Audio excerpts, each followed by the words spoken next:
От днес, чрез поредица репортажи в емисията в 18, ще ви покажем какви електронни услуги предоставят различните общини у нас, дали покриват конкретните нужди на хората и бизнеса.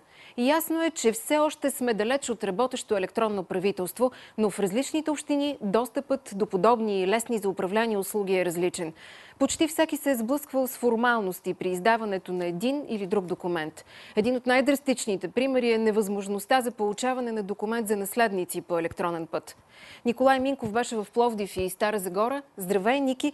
Какви електронни услуги има в тези общини и в кой град на хората им е по-лесно да получават документи по електронен път? Истината е, че аз самият не очаквах да се сблъскам с толкова интересни казуси в Пловдив и Стара Загора, които директно кореспондират с сложността за пълното въвеждане на електронни услуги в общините.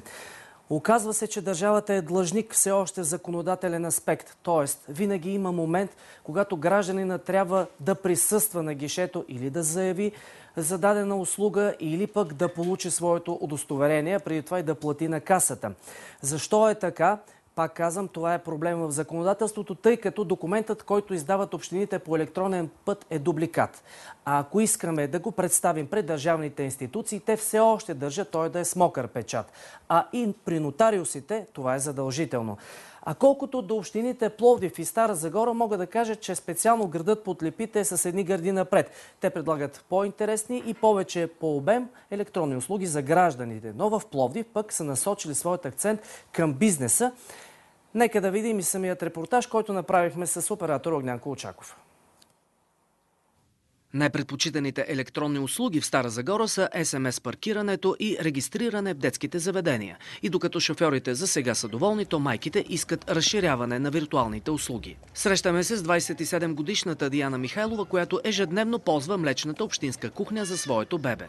Купоните за получаване на храна от детската кухня трябва да станат с по-леснен достъп, например електронизиране на системата, а не закупуване на купони директно от пунктовете за доставка на храна.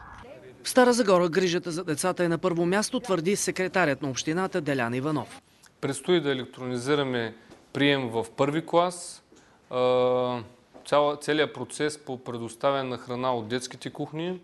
30-годишният заварчи Георги Вълков е баща на едно дете. Предоставянето на удостоверение пред социалната служба го принуждава лично да дойде в общината. Дойдох да се взема акта за раждане на първото си детенце и сега ще трябва да ходя да го представя, защото не може по електронен път. Трябва да отида лично да го представя в социалното и така.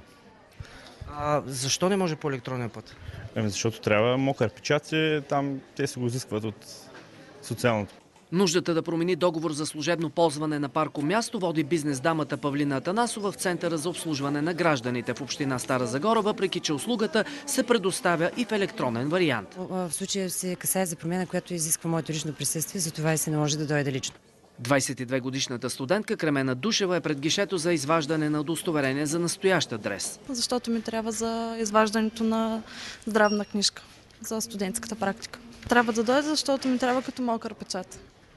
Изчакваме Кремена да приключи. Загубих някъде около половин час само в общината, отделно да дойда и до тук, разходи, така че изгубих доста време и можеше по електронен път да спестя много повече време и ресурси. Каква е пречката документите да бъдат издадени електронно?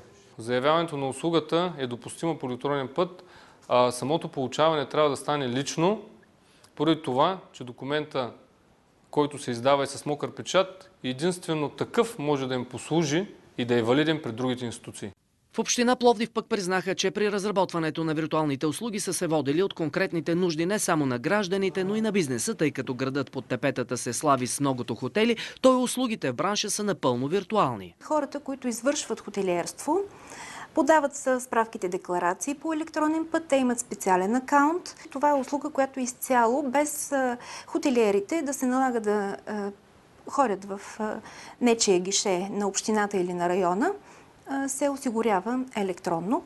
Иванка Митева е адвокат в Пловдив. Доволна е, че чрез интернет, без да се реди на опашки, е записала детето си в градина. Според нея, услугата може да се разшири в поне няколко посоки. Общината би направила много лесно за родителите да можем да си плащаме таксите, например, по електронен път. Какво ще бъде менюто на детето днеска или тая седмица, какво предстои да се организира в градината. което пък ми дава възможност да си организирам моята програма. От общината обещаха електронната услуга за детските градини да бъде разширена. Родителите ще могат да проверяват менютата за деня, отсъствията, плана на детската градина, празниците. Адвокат Митева препоръчва още общината да помисли всички заплащания на такси да стават по електронен път. Ако аз мога да си подам заявлението по електронен път, да си платя таксата по електронен път и просто да отида да си получа заповедта, ще е чудесно.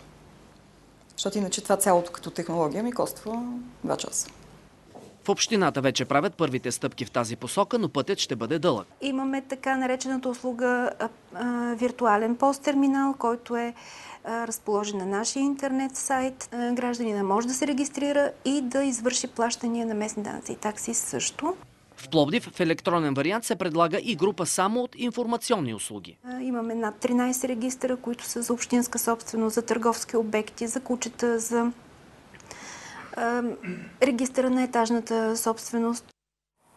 Има много, но недостатъчно, Ники, нали? И в двете общини да кажем, че ние сме добронамерени към общините в този един момент, но ще станем все по-взискателни с обикалянето по най-различните общини. Нали така? Призоваваме и зрителите да се Това е включат. целта, хората да бъдат активни и да ни се обаждат на редакционните телефони, там където искат услугите в общината да станат по-достъпни, да станат онлайн.